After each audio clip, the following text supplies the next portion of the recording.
Y le hemos colocado a esta porción de la Biblia: cuando los deseos de la carne se contraponen con los deseos del Espíritu. Cuando los deseos de la carne se contraponen contra los deseos del Espíritu. A lo largo de esta carta, Dios ha venido enseñando a la iglesia la importancia de la libertad que tenemos en Cristo Jesús.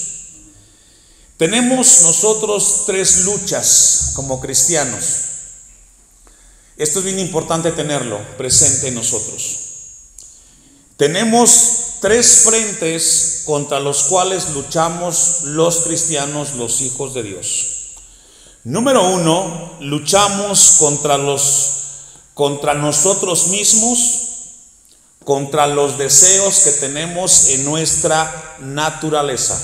Esa es nuestra primer lucha y la más fuerte, por decirlo así. El peor enemigo que tenemos nosotros como cristianos somos nosotros mismos. Aunque Cristo nos perdonó, aunque somos salvos, esta carne, esta naturaleza en la cual tenemos, aún sigue teniendo deseos de hacer lo malo, deseos de pecar. Esta carne, aún en esta tierra, no ha alcanzado la santificación completa. Esto será hasta que estemos en la presencia de Dios. La segunda lucha que tenemos nosotros los cristianos son contra las regiones, contra las fuerzas espirituales de maldad. Esto está en la Biblia. Hay un mundo espiritual, existe un mundo de maldad espiritualmente hablando. Por lo tanto, el cristiano no puede relajarse, porque el enemigo, Satanás, anda como león rugiente buscando a quien devorar.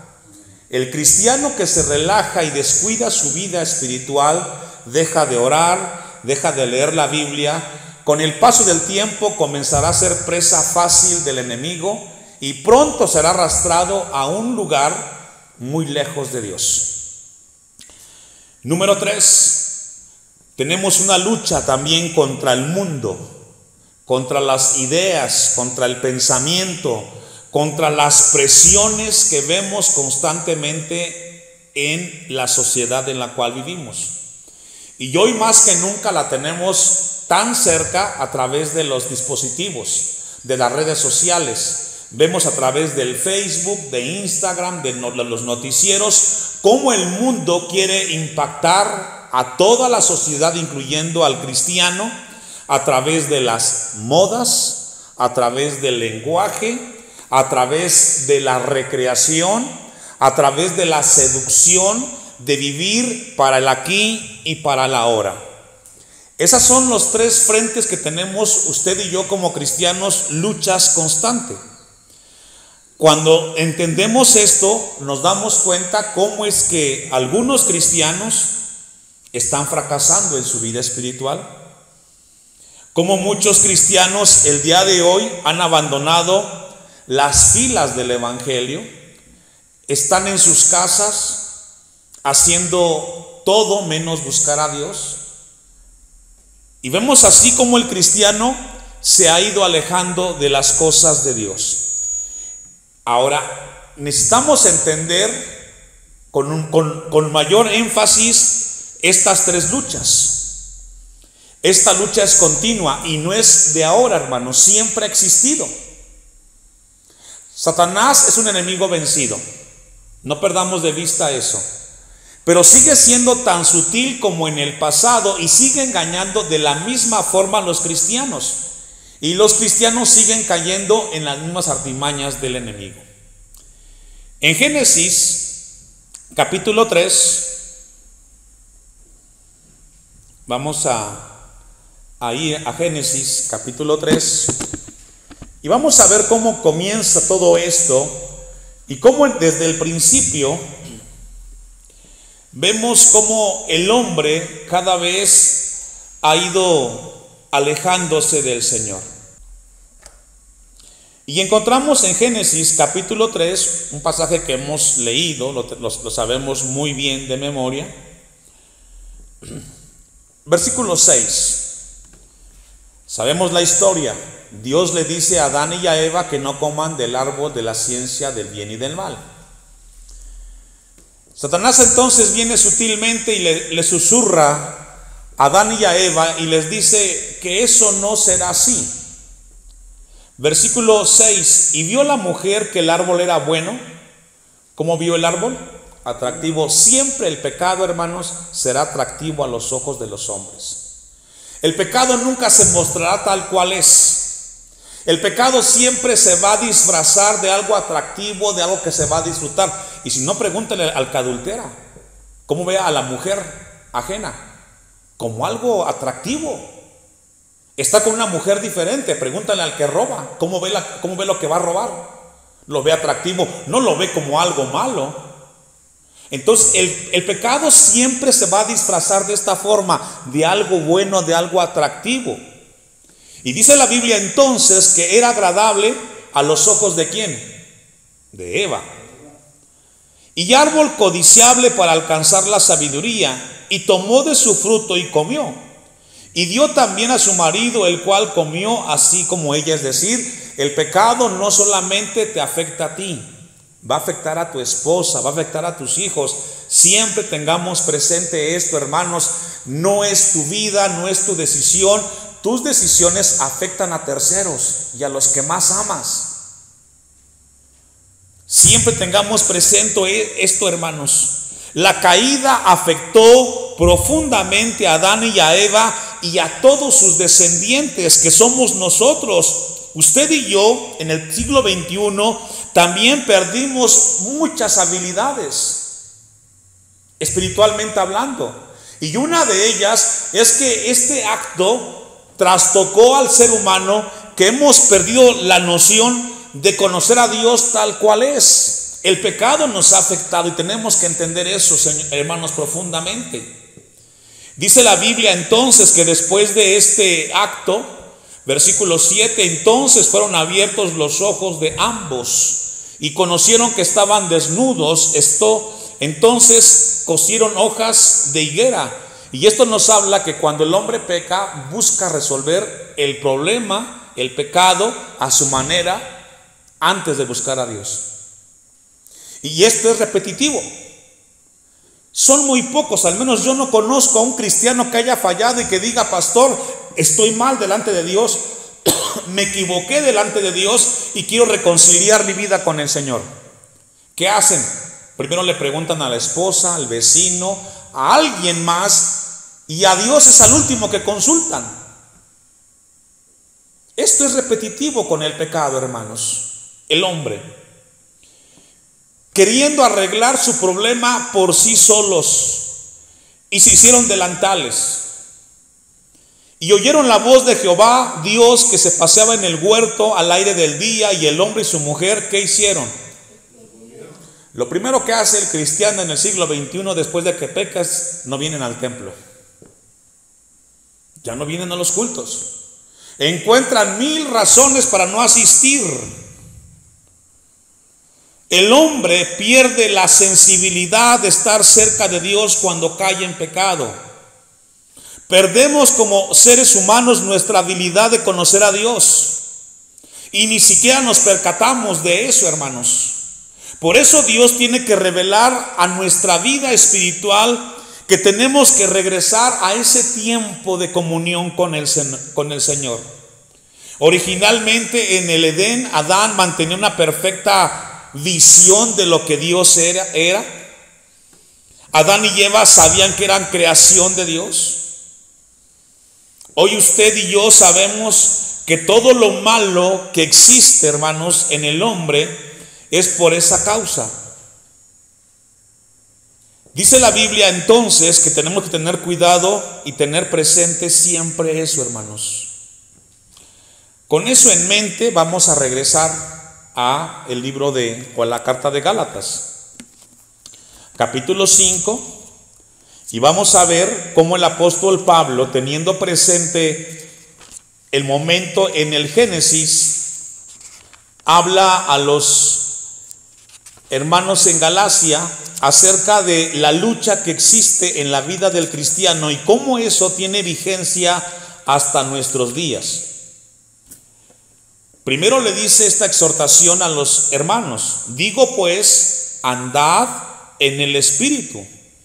Esta palabra Espíritu, si encontramos y si vemos aquí, está con E mayúscula. Eso nos habla del Espíritu de Dios. Y no es una sugerencia, es un mandato que Dios deja a los cristianos.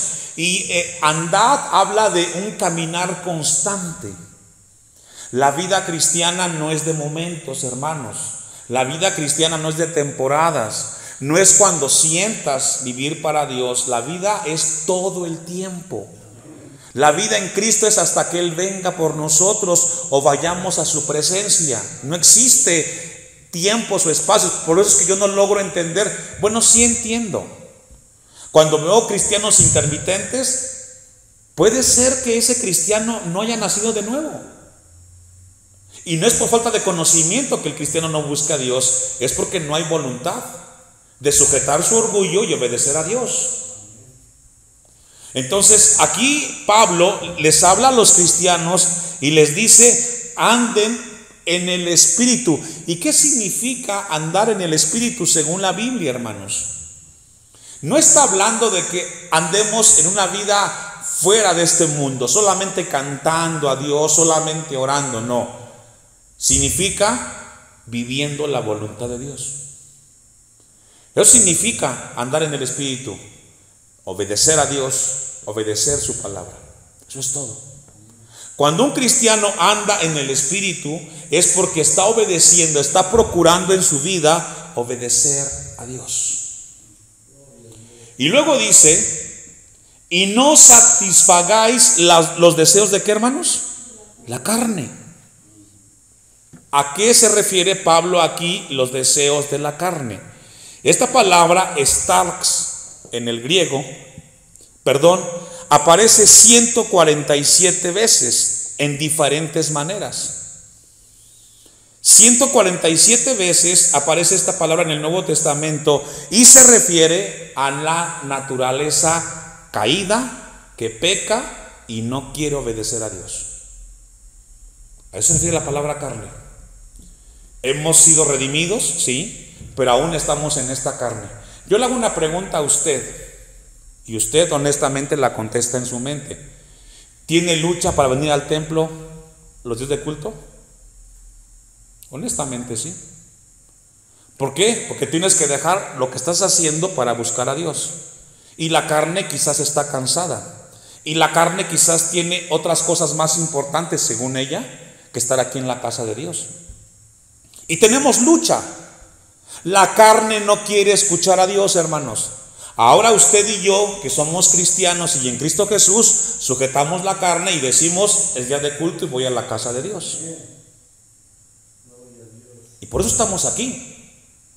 Entonces, la palabra carne que encontramos aquí en el griego nos habla de esta naturaleza física, carnal, que aún está dentro de nosotros y que nos motiva a desobedecer a Dios.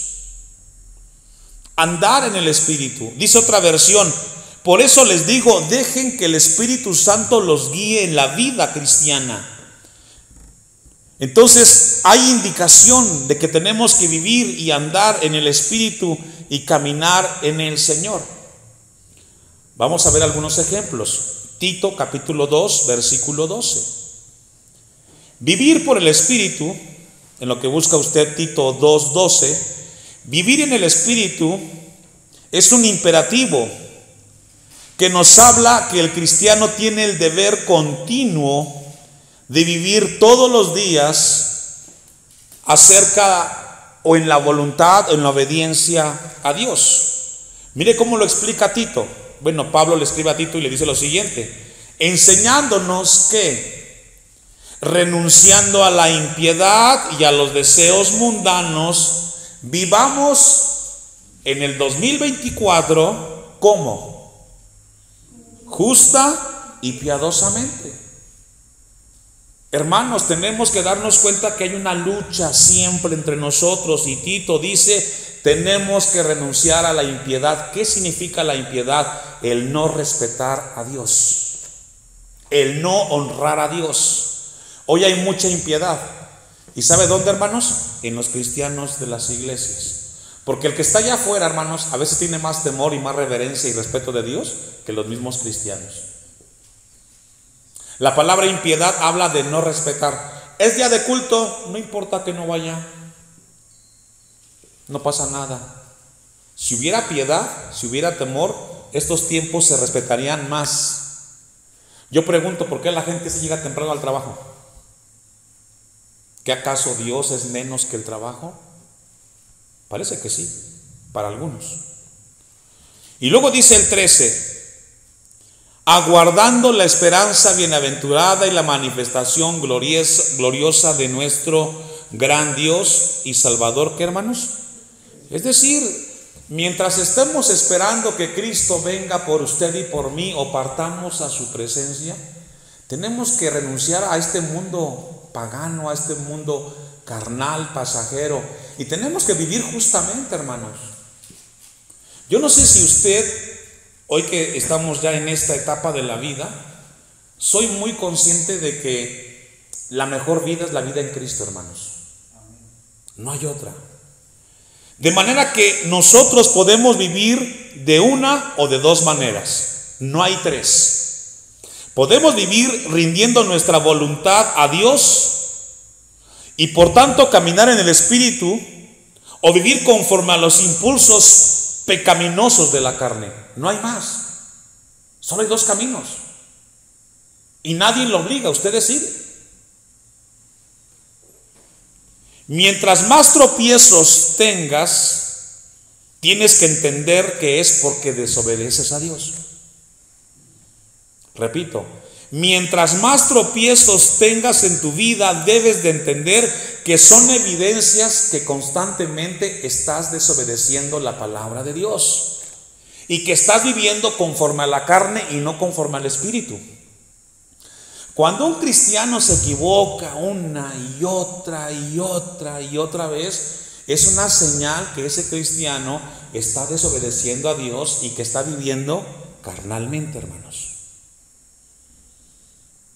Lucas 17:1. Caminar en el Espíritu nos introduce a nosotros a vivir en la voluntad a Dios. Y yo necesito rendir mi vida para que mi mente, mi razón, mi lógica y no mis emociones son las que gobiernen mi vida. Dice Lucas 17:1. Dijo a sus discípulos, imposible es que no vengan tropiezos.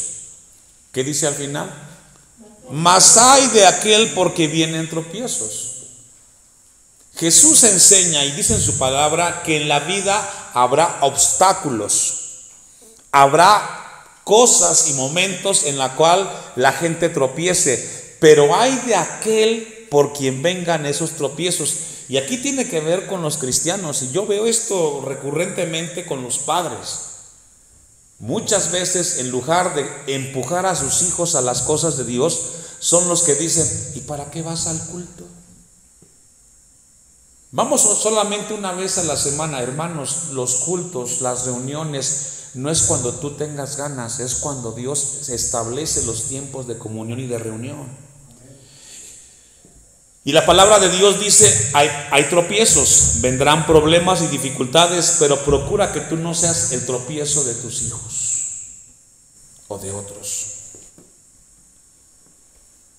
Tengamos mucho cuidado, hermanos. Cuando también la Biblia habla de la carne, habla de los sentimientos, de las emociones.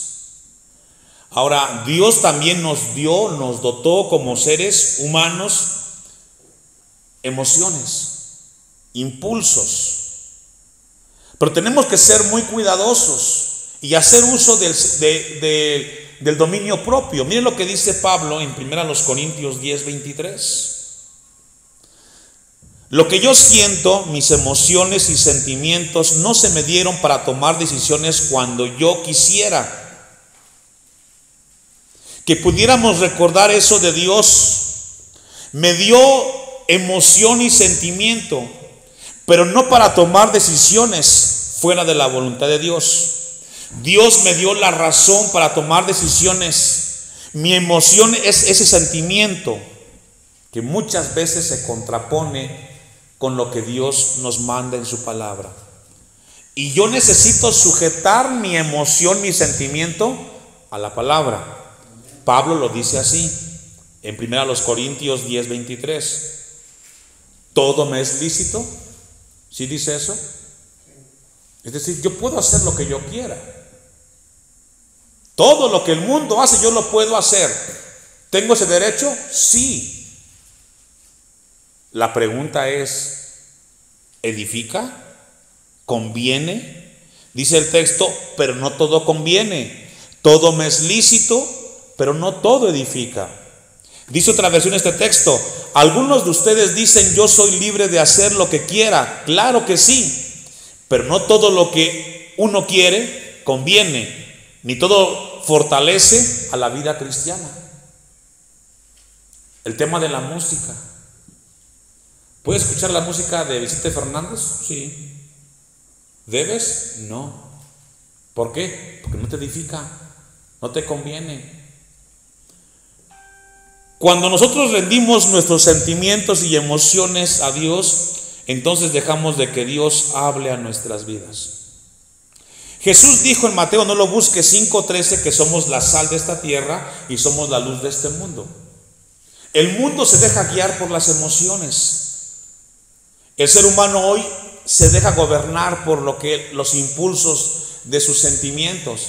Pero el Hijo de Dios tiene que recordar constantemente, hermanos, que la vida cristiana es una vida donde Cristo es glorificado. Filipenses 2:13. Ahora, Dios, al nacer en Cristo Jesús, no nos dejó solos. Él nos dejó el camino y la forma de vencer nuestra naturaleza. Y está en la Biblia. Vivir en el Espíritu implica también entender que debo yo de apoderarme y hacer morir las obras de la carne. Porque dice Filipenses 2:13, porque Dios es el que pone ¿qué? El querer como el hacer, ¿en quién? En usted y en mí, por su buena voluntad. Es decir, Dios pone el motor en nosotros para que hagamos su voluntad. Ahí está. Es decir, Dios no nos deja en este mundo a la deriva. No, Dios es el que pone el deseo. Él te dice, ve al templo, lee la Biblia, ora, busca mi voluntad. Él pone ese impulso en nosotros. Dios me da de su espíritu para que yo pueda vivir y ser responsable con mi vida delante de Él. Y tenemos que entender eso claramente nosotros, hermanos. Romanos 8:14, vamos a entender un poco ahora acerca de qué significa vivir en el Espíritu también. Cuando yo hago esto de vivir en la voluntad de Dios, de vivir en el Espíritu de Dios, yo estoy siendo responsable con mi vida cristiana delante de Dios. Romanos 8:14. Miren lo que dice el apóstol Pablo. Y esto es bien sencillo. Porque todos, ¿cuántos? Todos. Porque todos los que son guiados por el Espíritu de Dios, ¿qué? ¿Qué significa? Que si yo desobedezco, entonces estoy ignorando primero la guía del Espíritu de Dios. Dios te está diciendo de cómo tienes que vivir, y cuando tú desobedeces es porque entonces estás haciendo a un lado al Espíritu de Dios, la palabra de Dios. Y aunque Dios te dice por este camino, tú dices no, es por acá, Señor. Yo comentaba esto al inicio de la reunión. A mí me impactó la llamada que tuve hace un instante. Dios me hizo recordar que la vida es muy corta, hermanos. Y yo le hago una pregunta a la iglesia aquí localmente. ¿Qué estamos esperando para buscar a Dios? ¿Que la gente llegue de allá? Nos vamos a hacer viejos. Tenemos que darnos cuenta que tenemos que aprender a disfrutar la vida en Cristo como la tenemos ahora, hermanos. Tenemos lo más importante y se llama Cristo Jesús. Si alguien más se agrega, gloria al Señor. No tenemos que esperar a nadie más para que Dios nos hable. Dios está aquí. ¿Qué estamos esperando, hermanos? ¿A quién estamos esperando? Yo me hacía una pregunta cuando venía para acá. ¿A quién estamos esperando aquí? Si Dios está con nosotros. Si el otro no quiere cambiar, que Dios tenga misericordia. Tenemos que disfrutar el tiempo que tenemos en el Señor, hermanos. Porque los que son guiados por el Espíritu, estos son hijos de Dios. El desobedecer es la única razón que tiene el cristiano para vivir en la carne y no vivir en el Espíritu. Gálatas 5:17. Ahora sí vamos al texto de la predicación. Ahora, la gente que está allá afuera, hermanos, no viven para Dios, ¿eh? Tenemos que entender eso nosotros. La gente que está allá afuera no vive para Dios, vive para la carne y vive para el mundo. Dice Pablo a los Gálatas, porque el deseo de la carne, ¿qué, hermano? Es contra el Espíritu. Entendamos eso. La carne nunca va a empatar con las cosas de Dios, jamás. Siempre lo que la carne quiera o te pida va a ser en contra de lo que Dios te está pidiendo que hagas. Y la carne es indomable e insaciable. La carne no tiene llenadero. No viene un día, un domingo al culto, un martes, el siguiente semana, tampoco quiere venir. Dejas tú de leer la Biblia un día y el siguiente día tienes más pereza de hacerlo. Y la carne es así, es una lucha. Y si usted no tiene esta lucha, entonces déjeme decirle que quizás no es cristiano. Los hijos de Dios tenemos lucha todo el tiempo con las cosas del Señor. Y dice Pablo, y el del Espíritu es contra la carne.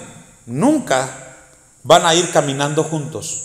Y ahí lo dice, y estos se oponen entre sí, para que no hagáis lo que quisiereis. Esto es importante. Nosotros, dentro de nosotros, tenemos que tener presente que hay una lucha con nuestra naturaleza. Dice otra versión este texto, porque los malos deseos están en contra de lo que el Espíritu de Dios quiere.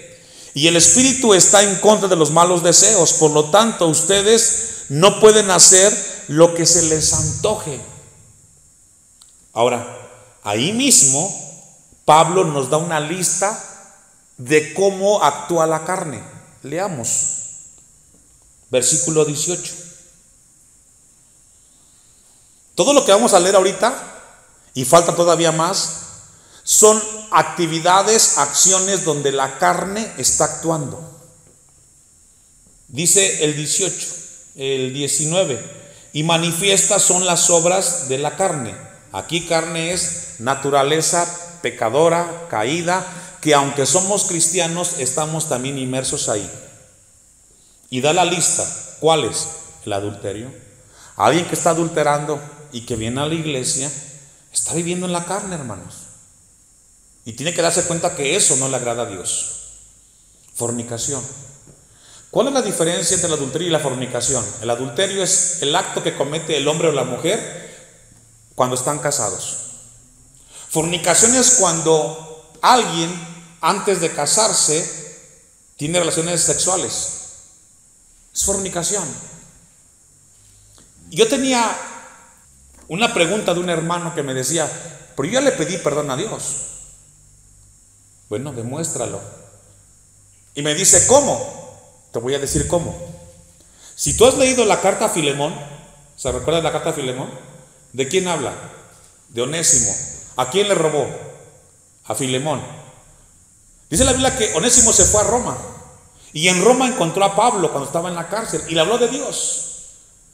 Se convierte Onésimo y le dice Pablo a Onésimo, ahora que eres cristiano, ve con tu amo Filemón pídele perdón, y lo que le robaste, dile que me lo cobre a mí. Hay que pagar la deuda, le dice Pablo a Onésimo.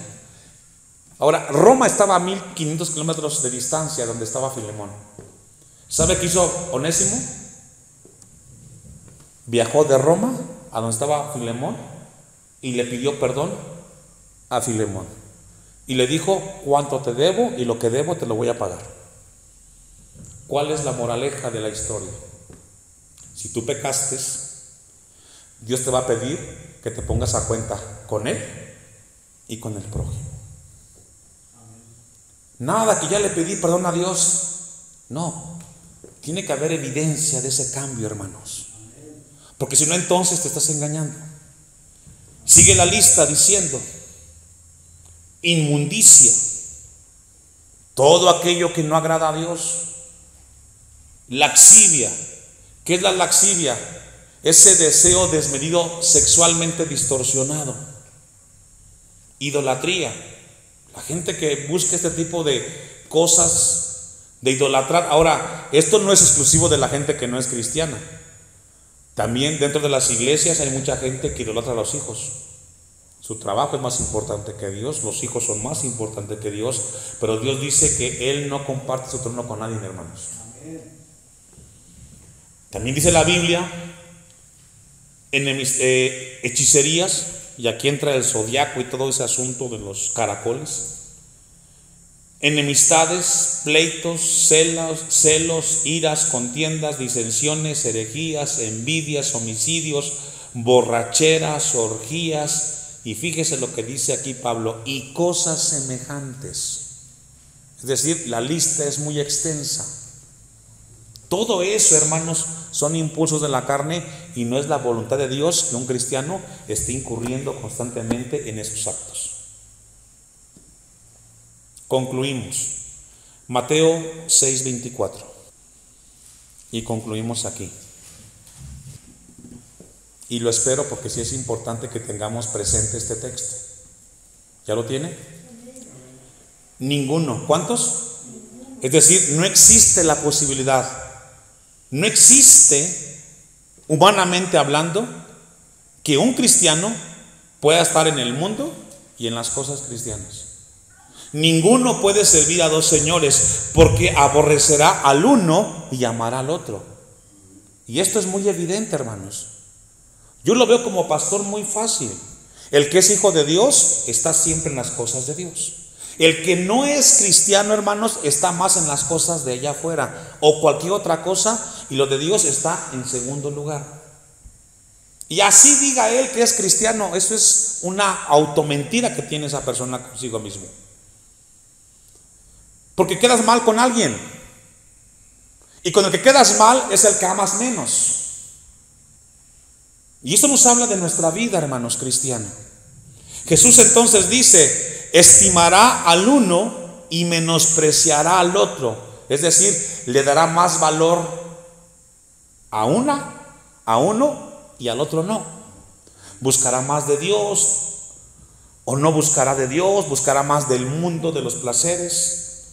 Y al final Jesús concluye, y esta frase es la que nos llevamos para nuestras casas: no podéis, es imposible que puedas servir a Dios y a las riquezas. Hermanos, Dios no comparte con nadie su prioridad. Es Dios y solamente Dios.